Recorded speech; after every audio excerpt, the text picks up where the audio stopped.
Kazimierz Nowicki, KL Buchenwald, prisoner number 11352. I never met him in person because he died a few years before I was born. Thanks to my aunt, Iwona Nowicka, Kazimierz Nowicki's daughter, I have extensive documentation about his wartime experience. I wanted to tell you about its history and also appeal to you for help in obtaining some information about it. Kazimierz Nowicki came from Grujec, a small town about 50 kilometers from Warsaw. In November 1941, he was arrested by the Gestapo in connection with his activities in an underground youth organization and imprisoned in the Gestapo remand prison in Warsaw. In July 1942, he was transported to the Auschwitz concentration camp as a political prisoner. In March 1943, together with a large group of prisoners of the Auschwitz camp, he was transported to KL Buchenwald. In the period between August 1943 and September 1944, he was in a sub-camp of KL Buchenwald, Kazel Drusetan, over 100 kilometers from Buchenwald. The Kazel prisoner commando dealt with construction work. My grandfather probably did carpentry work there. Earlier in the main camp, he probably carried stones, which was very hard work and exhausting for the body. The work in Kassel was probably easier. In September 1944, he returned to the main camp of KL Buchenwald.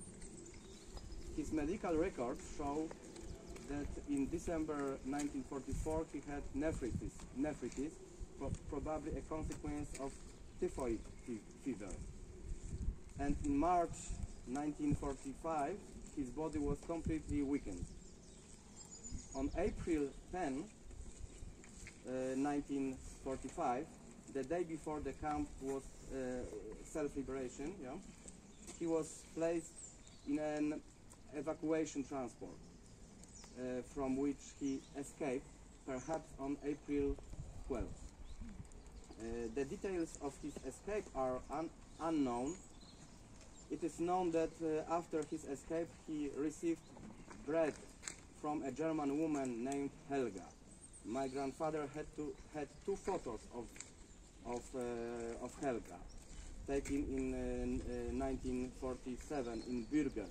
Perhaps Helga lived in Birgel, and it was near Birgel that my grandfather escaped from the evacuation transport.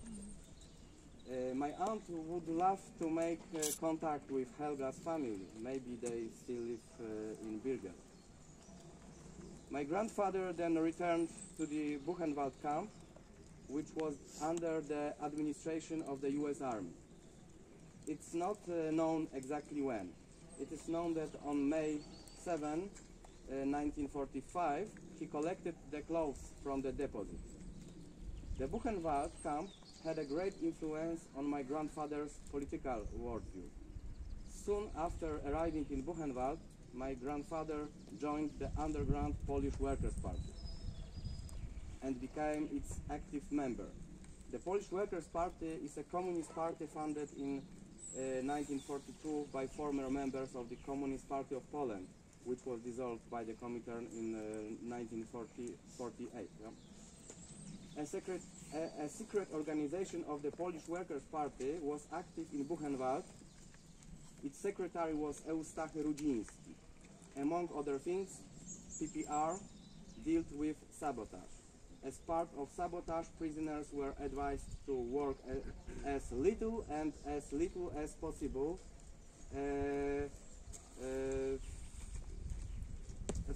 and to break the machines. My grandfather is mentioned in one of books about Buchenwald as one of the most active saboteurs. The sabotage activity of the Polish Workers' Party in Buchenwald was coordinated by the International Camp Committee. my grandfather's communist activities did not end with the liberation of the camp. Buchenwald prisoners did not become completely free on the day the camp was liberated. They were under American rule. Polish prisoners were under pressure from anti-communist propaganda, which urged them not to return to socialist Poland. And it was again this propaganda, disseminated by pro-London groups loyal to the Polish anti-communist government in exile, that my grandfather, together with other members of the PPR, fought. They were threatened with reprisals, this time by the Americans. The organization of the Polish Workers' Party was still not legal. The communists, in order to avoid reprisals, tried not to conduct agitation in the camp. But even for agitation outside the camp, several of my grandfather's companions were arrested. In June and July 1945, my grandfather, together with his comrades from the Polish Workers' Party, was active in the repatriation committee, which persuaded Poles to return to the socialist country.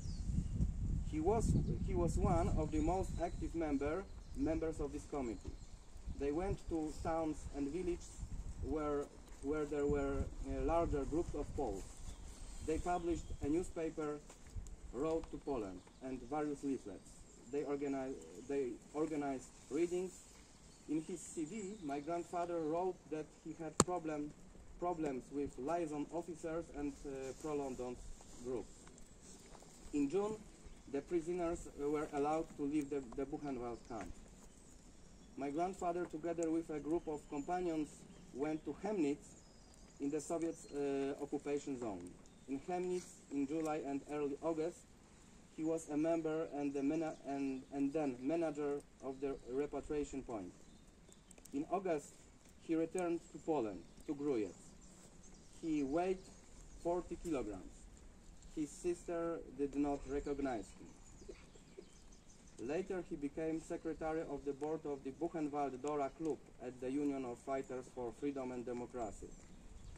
He was friends with his friends from Auschwitz and Buchenwald until the end of his life. In the late 60s or early 70s, he visited the museum in Buchenwald. There are a few photos from his visit. A few years later, he died. My family would be interested in any information about his activities in Chemnitz, where he was the head of the repatriation point established by Polish communists. My grandfather, Kazimierz Nowicki, a member of the Polish Socialist Party, also died in Buchenwald, also was in Buchenwald. In 1940, he received an injection of phenol into the heart in Buchenwald and died. My grandfather and great-grandfather had the same surname, Nowicki, but they were not related and did know each other. My grandfather was my mother's father, and my grandfather was my father's father's father. My grandfather was first in Auschwitz and only later transferred to Buchenwald. Thank you for your attention.